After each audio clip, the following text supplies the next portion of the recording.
हे अंबिका माँ, सभी जीवों में प्राणी रूपों में आप विराजमान रहती हो। हे दुर्गे माँ, हम आपको बारंबार प्रणाम करते हैं। आपकी कृपा से सभी संकट दूर होते हैं, सुख समृद्धि की प्राप्ति होती है, मन में पवित्रता व सकारात्मक ऊर्जा बढ़ती है। तो हे माँ, समस्त सिद्धियों को और समस्त कार्यों में विराजमान होने वाली आप सिद्धिदात्री के रूप में पूजी जाती हैं। आपको बारंबार प्रणाम है। हे माता, आप अपने भक्तों को अष्टमी नवमी के दिन पूजे जाने से उनके समस्त मनोकामनाओं को पूर्ण करो, उनके समस्त कष्टों को हरो। हे माता रानी, हम आपकी संतान हैं, अतः अपनी छत्र छाया हमेशा हमारे ऊपर बनाए रखना। अब आप पौराणिक कथा का श्रवण कीजिए। माता सिद्धिदात्री अपने भक्तों को ये सभी सिद्धियां प्रदान करने में समर्थ हैं। देवी पुराण के अनुसार भगवान शिव ने इनकी कृपा से ही इन सिद्धियों को प्राप्त किया था। इनकी अनुकंपा से ही भगवान शिव का आधा शरीर देवी का हुआ था। इसी कारण वे लोक में आदि नागेश्वर नाम से प्रसिद्ध हैं। माँ सिद्धिदात्री 4 भुजाओं वाली हैं। इनका वाहन सिंह है। ये कमल पुष्प पर भी आसीन होती हैं। इनकी दाहिनी तरफ से नीचे वाले हाथ में कमल पुष्प है। प्रत्येक मनुष्य का यह कर्तव्य है कि वह माँ सिद्धिदात्री की कृपा प्राप्त करने का निरंतर प्रयत्न करे, उनकी आराधना करे और आराधना का घोर अक्षर हो। इनकी कृपा से अनंत दुख स्वरूप संसार में निर्लिप्त हो रहकर सारे सुखों का भोग करता हुआ वह मोक्ष को प्राप्त करता है। 9 दुर्गाओं में माँ सिद्धिदात्री अंतिम है। अन्य 8 दुर्गाओं की पूजा उपासना शास्त्रीय विधि विधान के अनुसार करते हुए भक्त दुर्गा के 9वें दिन इनकी उपासना में प्रवृत्त होते हैं। इन सिद्धिदात्री माँ की उपासना पूर्ण कर लेने के बाद भक्तों और साधकों को लौकिक पारलौकिक सभी प्रकार की कामनाओं की पूर्ति हो जाती है। सिद्धिदात्री माँ के कृपा पात्र भक्त के भीतर कोई ऐसा कामना शेष बचती ही नहीं है जिसे वह पूर्ण करना चाहे। वह सभी सांसारिक इच्छाओं, आवश्यकताओं और इस प्रभावों से ऊपर उठकर मानसिक रूप से माँ भगवती के दिव्य लोकों में विचरा करता हुआ उनके कृपया रस पीयूष का निरंतर पान करता हुआ विश्व भोग शून्य हो जाता है। माँ भगवती का परम सानिध्य ही उनका सर्वस्व हो जाता है। इस परम पद को पाने के बाद उसे अन्य किसी भी वस्तु की आवश्यकता नहीं रह जाती। माँ के चरणों का यह सानिध्य प्राप्त करने के लिए हमें निरंतर नियमनिष्ठ रहकर उनकी उपासना करनी चाहिए।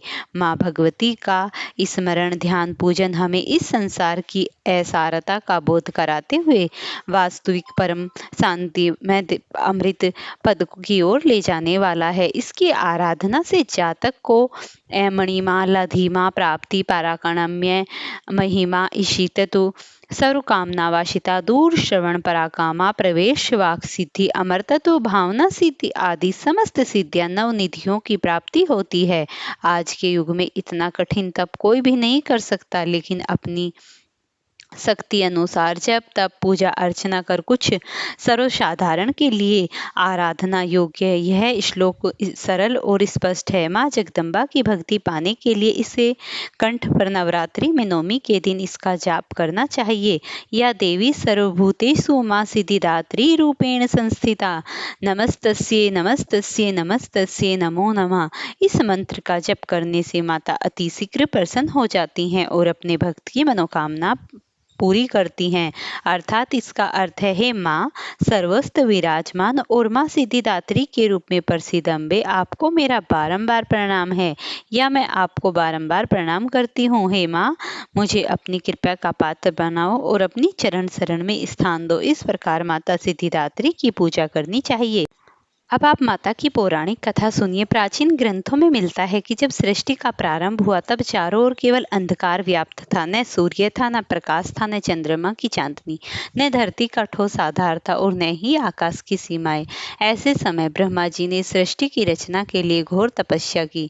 उनकी तपस्या से प्रसन्न होकर आदिशक्ति भगवती प्रकट हुई। भगवती ने उन्हें आदेश दिया, हे ब्राह्मण, तुम सृष्टि की उत्पत्ति, स्थिति और संहार के लिए मेरी उपासना करो, मैं तुम्हें वह शक्ति प्रदान करूंगी जिससे तुम्हारे और अन्य देवताओं के लिए सब कुछ संभव हो जाए। तब ब्रह्मा, विष्णु और महेश तीनों देवताओं ने आदिशक्ति की उपासना की। उनकी उपासना से प्रकट हुई माता सिद्धिदात्री ने समस्त अष्ट सिद्धियां और नवनिधियों से अष्टधात्री देवी को रूप में प्रकाशित हो गई। ऐसा कहा जाता है माता सिद्धिदात्री ने ब्रह्मा को सृष्टि के निर्माण की शक्ति दी थी, विष्णु को पालन और संरक्षण की क्षमता प्रदान की थी, शिव को संहार और पुनः सर्जन का समर्थन दिया था। यही नहीं, माता ने सभी ऐमणी, महिमा, गरिमा, लघिमा, प्रतिमा, पराक्रम्य, इसी तत्व और वसी तत्व, ये 8 सिद्धियां भी प्रदान की थी। इन्हीं सिद्धियों से त्रिदेव अपने कार्य संपन्न करने में सक्षम हुए। शिवजी ने माता की आराधना करते हुए उनसे कृपा पात्र मांगी। माता सिद्धिदात्री ने उन्हें अधीश्वरी रूप का वरदान दिया। इसी प्रकार शिव का आधा भाग पार्वती स्वरूप बन गया। इससे यह सिद्ध हुआ कि स्त्री और पुरुष दोनों ही बिना सृष्टि का संचालन असंभव है। कालांतर में जब असुरों ने तीनों लोकों में उत्पात मचाया और देवता असहाय हो उठे, तब भी उन्होंने माता सिद्धिदात्री का स्मरण किया। माता ने उन्हें शक्तियां और सिद्धियां प्रदान की, जिससे देवताओं ने असुरों को पराजित कर धर्म की पुनः स्थापना की। इस प्रकार माता सिद्धिदात्री शक्तियों की प्रदाती कही जाती हैं। भक्तजन मानते हैं कि नवरात्रि की 9वीं तिथि पर माता सिद्धिदात्री की पूजा करने से सभी प्रकार की सिद्धियां प्राप्त होती हैं, लेकिन साधारण गृहस्थ को भी सुख, समृद्धि और आनंद की प्राप्ति होती है। जो साधक आध्यात्मिक मार्ग पर होते हैं उन्हें मोक्ष की प्राप्ति होती है। ग्रंथों में वर्णन है कि ऋषि मुनि जैसे ध्रुव और प्रहलाद ने भी सिद्धिदात्री की आराधना की थी और उनकी कृपा से वे भी तपस्या और भक्ति में सिद्ध हो गए थे। माता सिद्धिदात्री का पूर्ण जो स्वर्ण उनका शरीर है वो चंद्रमा के समान एकदम उज्जवल है। वे कमल सन पर विराजमान रहती हैं और उनके 4 हाथ हैं।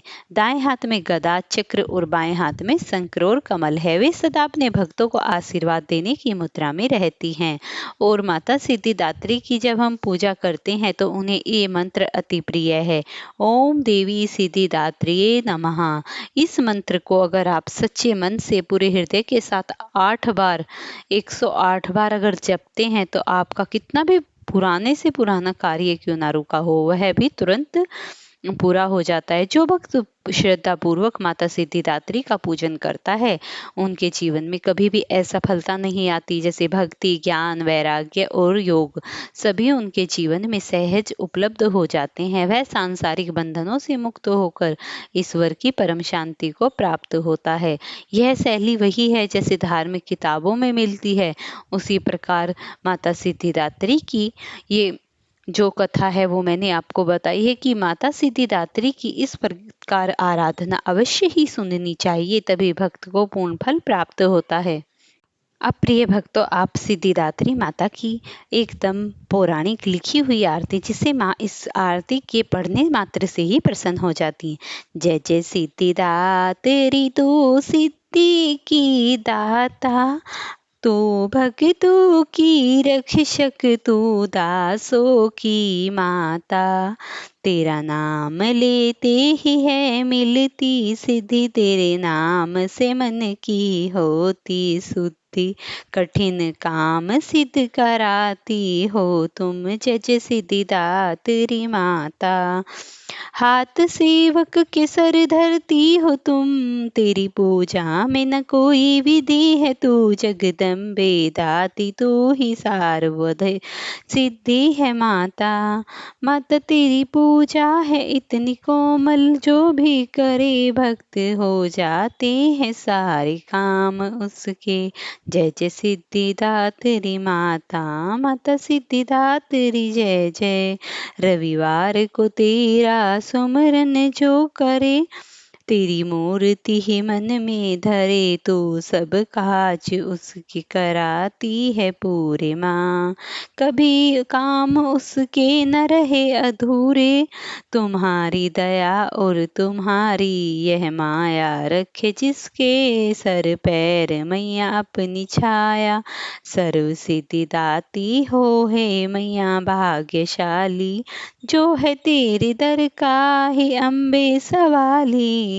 हिमाचल है पर्वत जहाँ वास तेरा, महानंदा मंदिर है वास तेरा, मुझे आसरा है तुम्हारा ही माता, वंदना है सवाली तू जिसकी ही माता, जय जय सिद्धिदा तेरी माता मैया, जय जय सिद्धिदा तेरी मैया, तेरी है जो भी आरती करता, चुकटी में माता सर पे हाथ है उसकी धरती, बन जाते हैं उसके काम सब माता की कृपा से पूरे, जय जय सिद्धिदा तेरी माता मैया, जय जय सिद्धिदा तेरी माता।